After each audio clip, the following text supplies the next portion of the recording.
ഷിജിൽ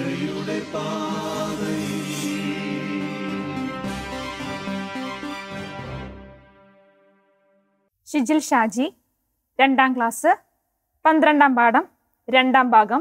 കാരുണ്യം കാണിക്കുന്ന ഈശോ. ഈശോ മിശിഹായ്ക്കും സ്തുതിയായിരിക്കട്ടെ. ഈശോയുടെ കുഞ്ഞുമക്കളെ, സുഖാണോ?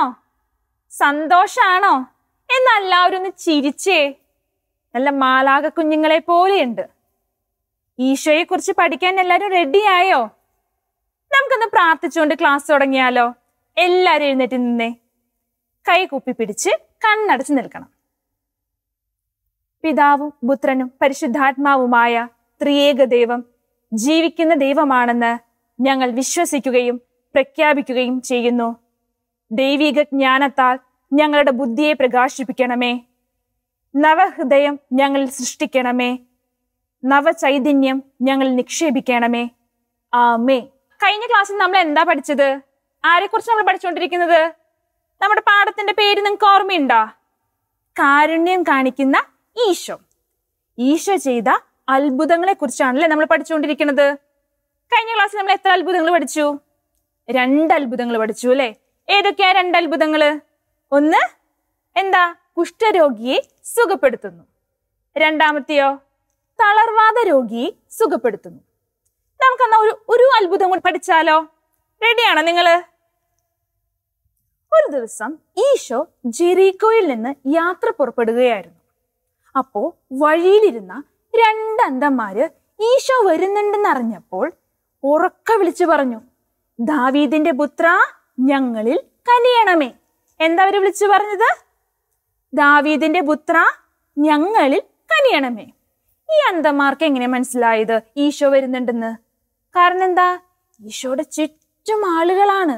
എന്തിനു വേണ്ടി? ഈശോയിൽ നിന്ന് സുഖം പ്രാപിക്കാൻ വേണ്ടി ആളുകളൊക്കെ തിക്കിഞ്ഞെരങ്ങി നിൽക്കുകയാണ്. ഈശോയുടെ പ്രസംഗം കേൾക്കാൻ ഒത്തിരി ജനങ്ങൾ വന്നുകൂടുമായിരുന്നു.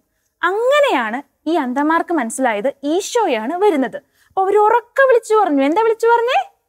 ദാവീദിന്റെ പുത്ര, ഞങ്ങളിൽ കനിയണമേ. ഈശോയ്ക്ക് അവരോട് അലിവ് തോന്നി. ഈശോ അവരുടെ കണ്ണുകളിൽ സ്പർശിച്ചു. അപ്പൊ എന്ത് സംഭവിച്ചു? ഈശോയ്ക്ക് അവരോട് അലിവ് തോന്നി. ഈശോ അവരുടെ കണ്ണുകളിൽ സ്പർശിച്ചു. അവർക്ക് കാഴ്ച കിട്ടി. ഈശോയ്ക്ക് പാവപ്പെട്ടവരെയും വേദനിക്കുന്നവരെയും കാണുമ്പോൾ ഒത്തിരി സ്നേഹമായിരുന്നു. ഈശോ ഈ ലോകത്തിലേക്ക് വന്നത് തന്നെ നമ്മുടെ സങ്കടങ്ങളും വേദനകളും ഏറ്റെടുക്കാൻ വേണ്ടിയാണ്. അപ്പൊ പിന്നെ നമുക്ക് ഇനി വേദനകളും സങ്കടങ്ങളും ഉണ്ടാവാൻ പാടോ? ഉണ്ടാവോ? ഉണ്ടാവില്ല. കാരണം എന്താ? ഈശോ നമ്മുടെ വേദനകളും സങ്കടങ്ങളും എല്ലാം ഏറ്റെടുക്കുന്നുണ്ട്. കഴിഞ്ഞ ക്ലാസ്സിൽ ടീച്ചർ ഒരു കാര്യം പറഞ്ഞിട്ടുണ്ടായിരുന്നല്ലോ, കുഞ്ഞുങ്ങളായ നിങ്ങൾക്ക് ചെയ്യാൻ സാധിക്കുന്ന കാരുണ്യ പ്രവൃത്തികൾ ഏതൊക്കെയാണെന്ന് നിങ്ങൾ ആലോചിച്ച് നോക്കിയാ? കുഞ്ഞുങ്ങളായ നിങ്ങൾക്ക് എന്തൊക്കെ കാരുണ്യ പ്രവൃത്തി ചെയ്യാൻ പറ്റൂന്ന്? എന്തൊക്കെ ചെയ്യാൻ പറ്റും? നമുക്ക് ഇപ്പൊ നിങ്ങളോട് നിങ്ങളുടെ ക്ലാസ്സിൽ പഠിക്കുന്ന ഒരു കുട്ടി എന്തെങ്കിലും സംശയം വന്ന് ചോദിക്കാന്ന് വിചാരിക്കും. നിങ്ങൾക്ക് ആ സംശയം പറഞ്ഞു കൊടുത്തുകൂടെ? പറഞ്ഞു കൊടുക്കാം. പിന്നെയോ, നിങ്ങളുടെ കയ്യിൽ കുറച്ച് വെള്ളം ഉണ്ടെന്ന് വിചാരിക്കുക. ഒരാൾ വന്ന് ചോദിക്കാൻ, എനിക്ക് ഇത്തിരി വെള്ളം കുടിക്കാൻ തരുമെന്ന് ചോദിച്ചാൽ നിങ്ങൾക്ക് ആ വെള്ളം കുടിക്കാൻ കൊടുക്കില്ലേ? അല്ലെങ്കിൽ ഞാൻ തരില്ല, അല്ലെങ്കിൽ ഇല്ല എന്നൊക്കെ പറയോ? ഇതും ഒരു കാരുണ്യ പ്രവൃത്തിയാണ്. പിന്നെയോ, നിങ്ങളുടെ വീട്ടിൽ അപ്പാപ്പനും അമ്മാമ്മമാരൊക്കെ ഇല്ലേ? നിങ്ങളുടെ പപ്പയ്ക്കും മമ്മിയും ഒക്കെ ഭയങ്കര തിരക്കായിരിക്കും ഇല്ലേ? അപ്പൊ നിങ്ങൾ എന്ത് ചെയ്യണം? അപ്പാപ്പനോടും അമ്മാമ്മയോടും കൂടി ഇരുന്ന് കുറച്ചേരം വർത്താനം പറയുക, അവരോട് ഒരുമിച്ചിരുന്ന് ആഹാരം കഴിക്കുക. നല്ലതല്ല? അപ്പൊ അവർക്ക് സന്തോഷാവില്ലേ? പിന്നെന്തൊക്കെ നമുക്ക് ചെയ്യാൻ സാധിക്കും? പിന്നെന്തൊക്കെയാ? നിങ്ങൾ ആലോചിച്ച് നോക്കണം. ഈ കാരുണ്യ പ്രവൃത്തികളിലൂടെ വേണം നാം ദൈവത്തെ മഹത്വപ്പെടുത്താൻ. ഓരോ കാരുണ്യ പ്രവൃത്തികൾ ചെയ്യുമ്പോഴും ഈശോയാണ് നാം മറ്റുള്ളവർക്ക് കാണിച്ചു കൊടുക്കുന്നത്. കുഞ്ഞുങ്ങളായ നിങ്ങൾ ഇനി കാരുണ്യ പ്രവൃത്തികളൊക്കെ ചെയ്യില്ലേ? എന്നാലാണ് ഈശോയുടെ മക്കളായിട്ട് നമുക്ക് വളരാൻ സാധിക്കുള്ളൂ. ഈശോയുടെ മക്കളാവണ്ടേ നിങ്ങൾക്ക്? ഈശോ എല്ലാവരോടും കാരുണ്യം കാണിച്ചില്ലേ? നമ്മൾ അത്ഭുതങ്ങളിലൂടെ എല്ലാം നമ്മൾ അതല്ലേ കണ്ടത്? ഈശോ ഏതൊക്കെ അത്ഭുതങ്ങൾ ചെയ്തു? 3 അത്ഭുതങ്ങൾ പഠിച്ചു അല്ലെ? ഏതൊക്കെയാ? 1 കുഷ്ഠരോഗിയെ സുഖപ്പെടുത്തുന്നത്, 2 തളർവാദ രോഗിയെ സുഖപ്പെടുത്തുന്നത്, 3ാമത്തെയോ അന്ധന് കാഴ്ച കൊടുക്കുന്നത്. ഈശോ കാരുണ്യം കാണിച്ചതുപോലെ നമ്മളും മറ്റുള്ളവരോട് കാരുണ്യം കാണിക്കണം. നമ്മുടെ സഭയില് കരുണയുടെ പ്രവാചക എന്നറിയപ്പെടുന്ന ഒരു വിശുദ്ധയുണ്ട്. ആരാണെന്നറിയോ? ആർക്കെങ്കിലും അറിയോ? കരുണയുടെ പ്രവാചക എന്നറിയപ്പെടുന്ന വിശുദ്ധ? കറക്റ്റായല്ലോ, പോളണ്ടുകാരിയായ വിശുദ്ധ മരിയ ഫൗസ്തീന. മരിയ ഫൗസ്തീനയിലൂടെയാണ് ഈശോ ദൈവകരുണയെക്കുറിച്ച് വിവിധ സന്ദർശനങ്ങളിലൂടെയും ദർശനങ്ങളിലൂടെയും വെളിപ്പെടുത്തി കൊടുത്തത്. വിശുദ്ധ മരിയ ഫൗസ്തീനയുടെ ഡയറി വിശ്വപ്രസിദ്ധമാണ്. കരുണയുടെ ജപമാലയും കരുണയുടെ ചിത്രമെല്ലാം ഈശോ വെളിപ്പെടുത്തി കൊടുത്തത് ഈ വിശുദ്ധയ്ക്കാണ്. കരുണയുടെ ജപമാല നിങ്ങൾക്ക് അറിയില്ലേ?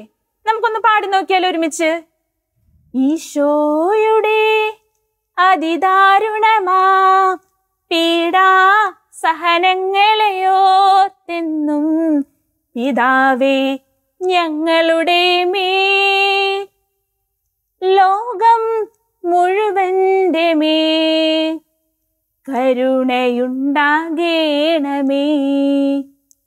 ദൈവം കാരുണ്യവാനാണെന്ന് വിശുദ്ധ ഫൗസ്തീനയിലൂടെ നമ്മെ പഠിപ്പിക്കുന്നത്.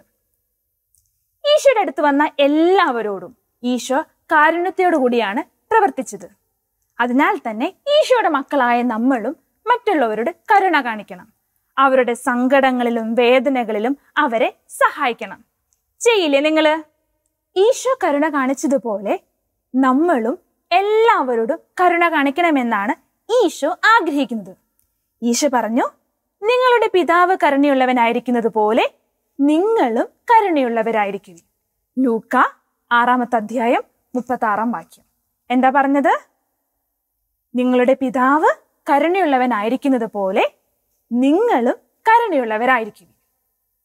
ഈശോ ലോകത്തിലേക്ക് വന്നത് തന്നെ എന്തിനു വേണ്ടിയാ? നമ്മളോട് എല്ലാവരോടും കരുണ കാണിക്കുവാനും നമ്മുടെ പാപങ്ങളും സങ്കടങ്ങളും വേദനകളും ഏറ്റെടുക്കുവാനുമാണ്.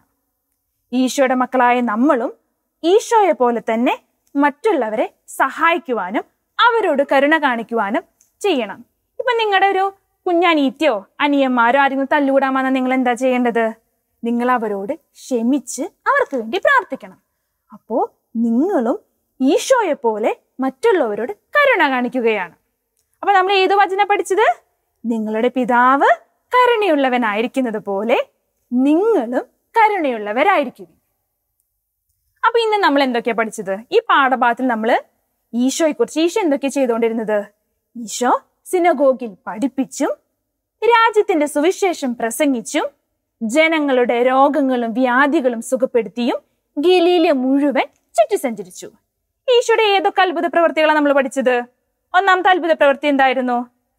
കുഷ്ഠരോഗിയെ സുഖപ്പെടുത്തുന്നത്. ഈശോ എന്താ ചെയ്തത്? ഒരു കുഷ്ഠരോഗി ഈശോയുടെ അടുത്ത് വന്ന് താണു വണങ്ങി ചോദിച്ചു, ഈശോയെ എന്നെ സുഖപ്പെടുത്തണമേ എന്ന്. ഈശോ എന്ത് ചെയ്തു? അവനെ സ്പർശിച്ച് സുഖപ്പെടുത്തി. രണ്ടാമത്തെ അത്ഭുതം എന്തായിരുന്നു?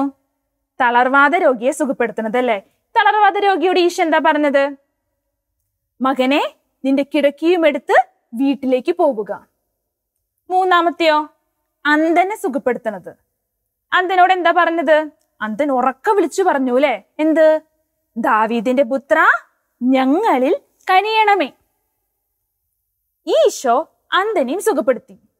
പിന്നെ വേറൊക്കെ എന്തൊക്കെ അത്ഭുതങ്ങൾ ഈശോ ചെയ്തിട്ടുണ്ട്? ടീച്ചർ കഴിഞ്ഞ ആഴ്ച ഒരു ഹോംവർക്ക് തന്നിട്ടുണ്ടായിരുന്നില്ലേ? ചിത്രം നോക്കി ഈശോയുടെ അത്ഭുതങ്ങൾ ഏതൊക്കെയാണെന്ന് എഴുതണമെന്ന്. ഏതൊക്കെ അത്ഭുതങ്ങളാണെന്ന് മനസ്സിലാക്കിയ? അപ്പം വർദ്ധിപ്പിക്കുന്നു, പിന്നെയോ മരിച്ചവർ ഉയർപ്പിക്കുന്നു, അന്ധന് കാഴ്ച കൊടുക്കുന്നു, തളർവാദ രോഗിയെ സുഖപ്പെടുത്തുന്നു. അങ്ങനെ ഒത്തിരി രോഗങ്ങൾ സുഖപ്പെടുത്തുന്ന ചിത്രങ്ങളല്ലേ നിങ്ങൾ കണ്ടത് അല്ലേ? ഇനി അതിന്റെ മുകളില് സംഭവം എന്താണെന്ന് വിവരിക്കേണ്ട ഒരു ഭാഗം കൊടുത്തിട്ടുണ്ട്. അതിലേതൊക്കെ 2 ഭാഗങ്ങളാ കൊടുത്തിട്ടുള്ളത്? ഒന്ന് പറയണതാ, എഴുന്നേറ്റ് നിന്റെ കിടക്കയും എടുത്ത് പോവുക. ഇതെപ്പോഴാ ഈശോ പറയണത്? എഴുന്നേറ്റ് നിന്റെ കിടക്കയും എടുത്ത് പോവുക ആരോടാ പറയണത്? ഈശോ തളർവാദ രോഗിയോടാണല്ലോ പറയണത്. അത്ഭുതം എന്താ നമുക്ക് പറയാൻ പറ്റുമോ? 4 പേര് ചേർന്ന് ഒരു തളർവാദ രോഗിയെ എടുത്തുകൊണ്ട് വന്ന് ഈശിരുന്ന വീടിന്റെ ഓട് പൊളിച്ച് പുറത്തേക്ക് ഇറക്കിയില്ലേ? താഴത്തേക്ക് ഇറക്കിയപ്പോ ഈശോ ആ രോഗിയോട് പറഞ്ഞ കാര്യാണ്, മകനെ, നിന്റെ പാപങ്ങൾ ക്ഷമിക്കപ്പെട്ടിരിക്കുന്നു, നിന്റെ കിടക്കയും എടുത്ത് നീ വീട്ടിലേക്ക് പോവുക. തളർവാദ രോഗി തന്നെ കിടക്കയും എടുത്ത് സന്തോഷത്തോടു കൂടി വീട്ടിലേക്ക് പോയി. ഈ രണ്ടാമത്തെ സംഭവത്തിൽ എന്തിനാ കൊടുത്തേക്കണത്? ദാവീദിന്റെ പുത്ര, ഞങ്ങളിൽ കനിയണമേ. അതെപ്പോഴാ പറയണത്? അന്ധന്മാര് ഉറക്കെ വിളിച്ചു പറയാണല്ലേ ഈശോയോട്. എന്താ വിളിച്ചു പറഞ്ഞത്? ദാവീദിന്റെ പുത്ര, ഞങ്ങളിൽ കനിയണമേ എന്ന്. ഈശോയ്ക്ക് അവരോട് അലിവ് തോന്നി അവരുടെ കണ്ണുകളിൽ സ്പർശിച്ച് അവർക്ക് കാഴ്ച തിരിച്ചു കിട്ടി. നമ്മളിപ്പോ ഈ പാഠഭാഗത്തിൽ എന്തൊക്കെയാ പഠിക്കണത്? നമ്മളും ഈശോയെ പോലെ മറ്റുള്ളവരോട് കരുണ കാണിക്കണം. നമ്മൾ കാരുണ്യ പ്രവർത്തികൾ എന്താണെന്നൊക്കെ പറഞ്ഞില്ലേ? ഒന്നും തിരിച്ചു കിട്ടില്ല എന്ന പ്രതീക്ഷയോടുകൂടി തന്നെ വേണം നമ്മൾ മറ്റുള്ളവർക്ക് നന്മ ചെയ്യാൻ. നമ്മൾ 2 വിശുദ്ധരുടെ കാര്യമൊക്കെ പറഞ്ഞല്ലോ. ആരൊക്കെയാ? ചാവറ പിതാവും പിന്നെ മറിയം ത്രേസ്യാമ്മയും. അതുപോലെ ഈ ആഴ്ച ടീച്ചർ ഒരു വിശുദ്ധന്റെ കഥ പറഞ്ഞു തന്നല്ലോ. കരുണയുടെ പ്രവാചക എന്നറിയപ്പെടുന്ന വിശുദ്ധ ആരാണ്? വിശുദ്ധ മരിയ ഫൗസ്തീന. നമുക്കും ഈശോയുടെ കരുണയെക്കുറിച്ച് കൂടുതലായി പ്രാർത്ഥിക്കാം, അതിനെക്കുറിച്ച് ധ്യാനിക്കാം. നമുക്ക് പ്രാർത്ഥിച്ചുകൊണ്ട് ക്ലാസ് അവസാനിപ്പിച്ചാലോ? നല്ല ദൈവമേ,